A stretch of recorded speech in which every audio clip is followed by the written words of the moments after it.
Bonjour, chers tous, que Dieu vous bénisse encore très abondamment cette semaine. Et que sa faveur vous accompagne. Cependant, il est important que chacun d'entre nous sache que les gens autour de nous ne sont pas toujours contents du bonheur qui nous arrive. C'est pourquoi, dans vos succès, lors de vos entreprises, votre carrière, etc., il ne faut pas toujours penser de façon, naïve, que toutes les personnes qui sont autour de vous sont contentes de vous voir prospérer, de voir vos enfants se lever, vos entreprises fleurir et tout ce que vous touchez, connaître la bénédiction divine. Ce n'est pas vrai. Et souvent même, et bien souvent, ce sont les personnes qui vous entourent, qui sont très proches, qui vont être des instruments justement de Satan par la jalousie et la haine pour vouloir atteindre votre vie et la détruire. C'est pourquoi il est important d'être extrêmement prudent. Dans la Bible, il y a eu deux exemples qui ont vraiment attiré mon attention, tandis que je méditais sur la pensée de cette semaine. Premièrement, on a vu Caïn qui a tué son frère Abel. Abel n'avait rien fait. Il n'a fait que obéir à Dieu. Il n'a fait que faire ce qui était agréable.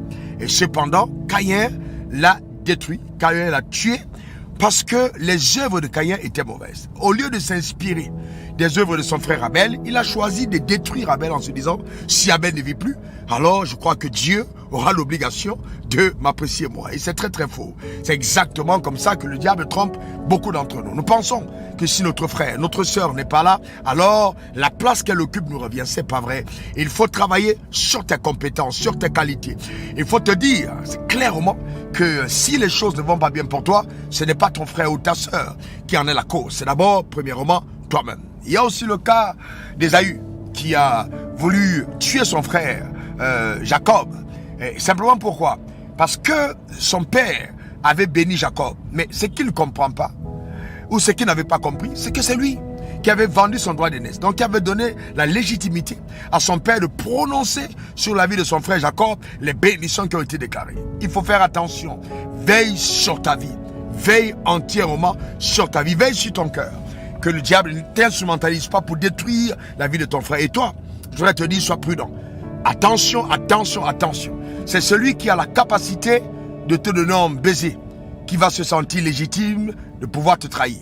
Donc, la trahison, c'est généralement les personnes qui sont très proches. Nos frères, nos amis, nos collègues, nos employés. Faites très attention, sois prudent, sois vigilant. C'est très important. La Bible parle de la prudence comme celle du serpent. Eh bien, cette semaine, que Dieu te bénisse abondamment. Que sa main puissante et son bras étendu se déplacent sur ta vie et que sa grâce t'accompagne. Oui, que Dieu te donne, par sa puissance extraordinaire, d'avoir un cœur pur. Qu'il te donne d'apprendre à te réjouir du succès des autres. Et puis ainsi, en te réjouissant du succès des autres, je crois, par la puissance extraordinaire de Dieu, que toi aussi, tu connaîtras le succès. Car dans la vie, nous moissonnons ce que nous sèmons. Allez, passe une extraordinaire semaine. Que la main de Dieu soit sur ta vie. Que sa grâce accompagne, que sa puissance te garde. Surtout, veille sur ton cœur. Ne sois pas un instrument de destruction, contre ton frère. Que Satan ne t'utilise pas pour faire le mal sur la terre des hommes. Allez, on est ensemble. Demeure comblé, demeure béni. Parole faut pour te servir.